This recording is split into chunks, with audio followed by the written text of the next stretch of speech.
It all began with a word. That's how most stories start, right? With a beginning. With possibility. But what if the word doesn't open a door? What if it shuts one forever? People say money talks. But it doesn't speak the language of the heart. Not when pride and love go to war. If I'm being honest, I wish I'd kept my mouth shut. Life hasn't been kind lately. But then again, when is it ever simple? Most of us are just hanging on, white-knuckled, desperate. Clinging to jobs like they're the last lifeboat off a sinking ship. For me, that job is my cab. My cab is all I have left. My only lifeline. People joke that I never say no to a fare, and they're not wrong. Take what I can get. But lately, the streets have been quiet. Too quiet. Rides are down. Fewer people wave you down now. Maybe it's the rideshare apps. Or maybe it's the stories. Those twisted urban legends about taxi rides gone wrong. I think most of them are just that, stories. Most of my passengers are ordinary folks. Tired parents taking sick kids to clinics, workers clocking out from long shifts, shoppers drowning in bags. Nothing cinematic. Nothing dramatic. But one Monday night proved to be the exception. It started with an airport pickup, usually a quick buck. But this one had a twist. The drop-off was way out, in a neighborhood of scattered cottages sitting at the edge of nowhere. Didn't matter. I accepted without hesitation. A man in his early 40s got in. There was something magnetic about him. Polished but not flashy. Confident but not arrogant. His beard was clean-shaven. His hair perfectly trimmed. His coat and scarf said elegance, but his smile said warmth. He had that rare kind of presence that made you feel safe even if you didn't know why. "Evening," he said, sliding into the back seat. "Mind putting on some local music? I've been gone a while. Catch me up on what's popular." "Sure," I said, a little too eager to please.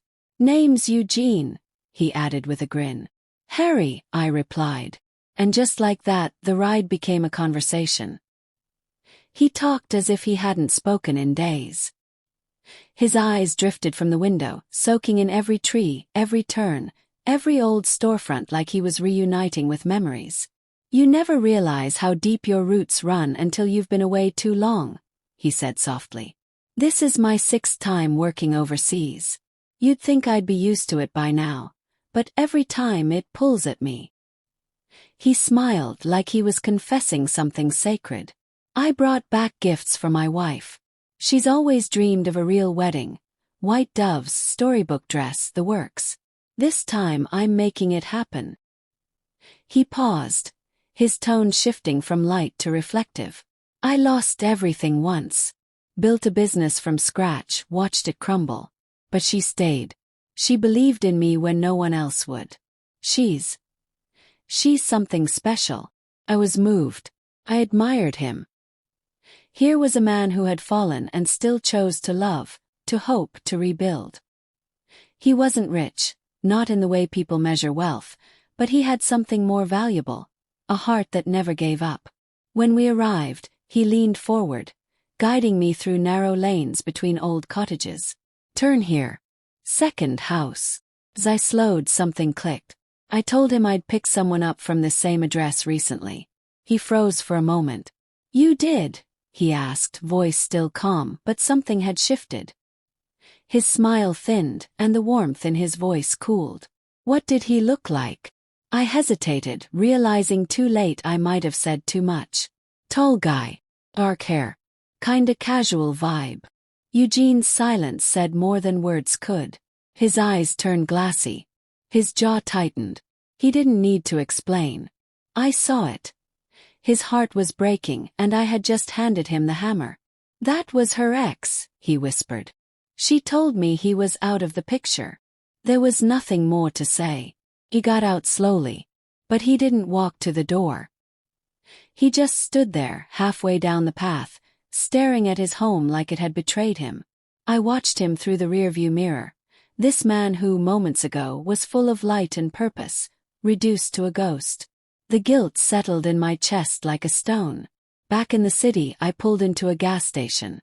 Bought coffee and a stale sandwich I didn't want. Sat on the curb beside my cab, the neon buzzing above me. I couldn't stop replaying it. His smile. His hope.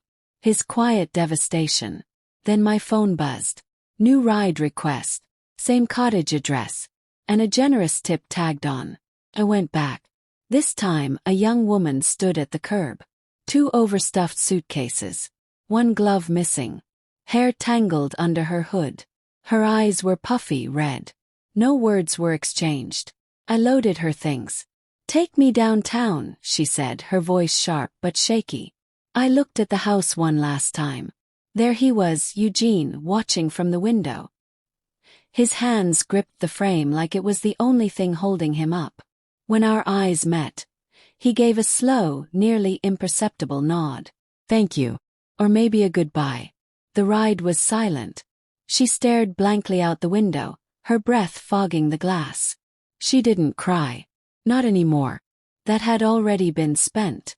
I didn't ask questions. I didn't need to. Someone had given her everything. And she'd chosen something else. Now she was leaving, not triumphant but hollow. When we reached downtown, she got out without a glance back. And I drove away. All the way back I kept thinking, was I part of their story? Or just a bystander who said the wrong thing at the wrong time? Did I break something? Or did I just shine a light on what was already cracked? Maybe I was just a cab driver. Maybe I was a messenger. Or maybe, just maybe, I was the cruel savior who helped someone finally see the truth. And sometimes, the truth is the last word in a story that never really had a happy beginning.